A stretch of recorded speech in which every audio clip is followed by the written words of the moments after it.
국내 코로나19 확산세가 좀처럼 사그라들지 않고 있습니다. 서울과 수도권을 중심으로 신규 확진자가 늘고 있어 방역 당국도 촉각을 곤두세우고 있습니다. 커져가는 감염 확산에 현재 논의 중인 위드 코로나도 시험대에 오를 전망입니다. 취재기자 연결해 자세한 내용 살펴보겠습니다. 박영찬 기자.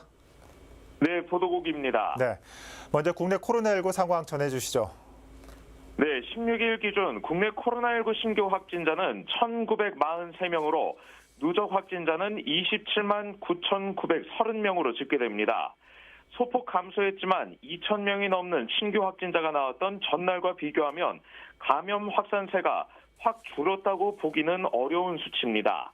특히 15일엔 서울 신규 확진자가 804명으로 집계돼 최고치를 경신했고 인천에서도 가장 많은 수치의 신규 확진자가 나오면서 수도권 감염 확산세는 여전한 양상입니다.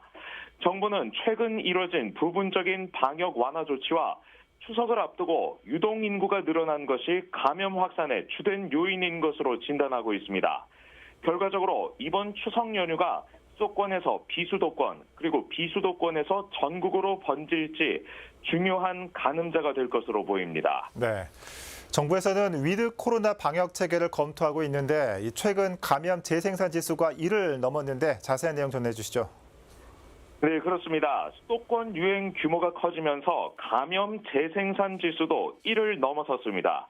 중대본은 지난달 15일부터 21일까지 0.99에서 0.98대를 오가던 감염 재생산 지수가 지난주 1.01을 기록했다고 밝혔습니다.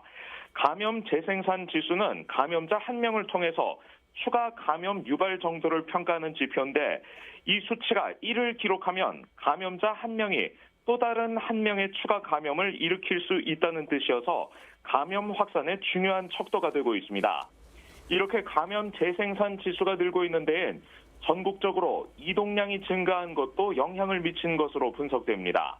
지난주 6일부터 12일까지 전국 주간 이동량을 분석한 결과 총 2억 3,302만 건이 집계돼 전주 대비 428만 건이 증가한 것으로 나타났습니다.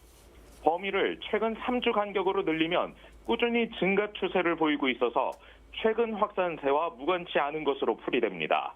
무엇보다 정부에선 위드 코로나로의 전환을 올 10월 말로 보고 있기 때문에 이번 추석 연휴가 향후 방역 기조를 결정할 수 있는 중요한 시험대가 될 전망입니다. 지금까지 보도국에서 전해드렸습니다. 네, 박영찬 기자 잘 들었습니다. 코로나19 발생 상황 살펴봤습니다.